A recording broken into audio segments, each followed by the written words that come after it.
ప్రభు యొక్క ఘనమైన నామాన్ని బట్టి ప్రతి ఒక్కరికి వందనాలు చెల్లిస్తూ ఉన్నాను.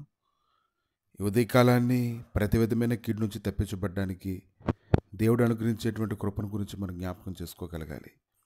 సామెతల గ్రంథము 1:33 నా ఉపదేశం అంగీకరించేవాడు సురక్షితంగా నివసించును, వాడు కీడు వచ్చిన భయం లేక నెమ్మదిగా ఉండును. అనేక పరిస్థితుల్లో పరిగెడుతున్నటువంటి వారు దేవుడు వారి జీవితంలో చేసినటువంటి మేలులను బట్టి ఆనందిస్తూ ఉన్నప్పుడు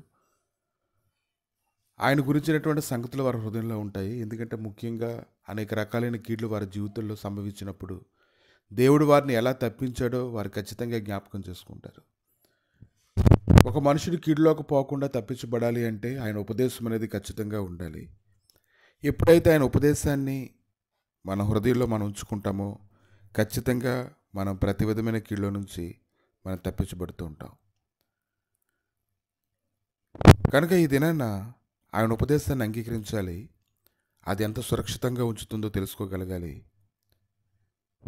ప్రభు అయితే ఆయన మాటలు బట్టి ఎవరైతే ఆనందిస్తారో అటువంటి వారందరినీ తప్పించడానికి ఆయన శక్తిమంతుడై ఉన్నాడు. యేస్కేలు గ్రంథము 6:10 నేను యెహోవానై ఉన్నానని వారు తెలుసుకొందురు, ఈ కీడు వారికి చేసేదనని నేను చెప్పిన మాట వ్యర్థం కాదు. ఈ కీడు అనేది ఎలా వస్తూ ఉంది?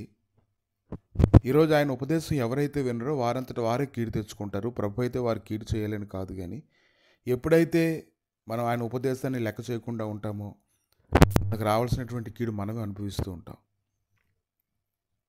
అపోస్తల కార్యాలు 9:13 అననీయ అనేటువంటి వ్యక్తిని ప్రభు దర్శించినప్పుడు దర్శనంలో అతనితో మాట్లాడుతూ ఉన్నప్పుడు అపోస్తలుడైన పౌలుని అభిషేకించాలని ప్రార్థన చేయాలని అతడు కోరుకుంటూ ఉన్నప్పుడు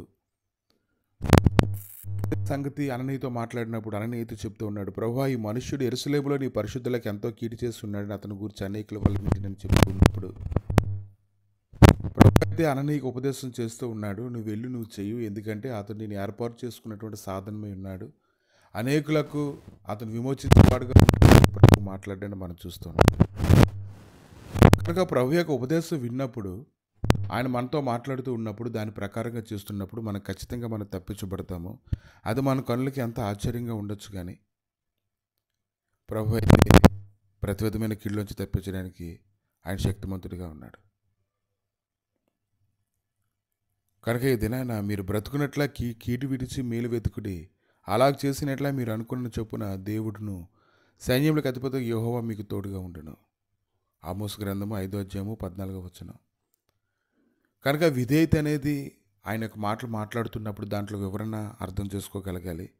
ఎప్పుడైతే మనం విధేయతను అర్థం చేసుకుంటామో దాంట్లో నుంచి మనం నడవడం ప్రారంభిస్తుంటాం. అలా నడవడం వల్ల మనకు తెలియకుండానే కీడు నుంచి తప్పించబడతాం. ఎక్కడైతే వాక్యం ఉండదో అక్కడ దుష్టుడు అనేక రకాలుగా జల్లించవచ్చు, కానీ వాక్యం ఎక్కడైతే ఉంటుందో ఖచ్చితంగా అక్కడ దుష్టుడు పనిచేయడానికి అధికారం లేదు.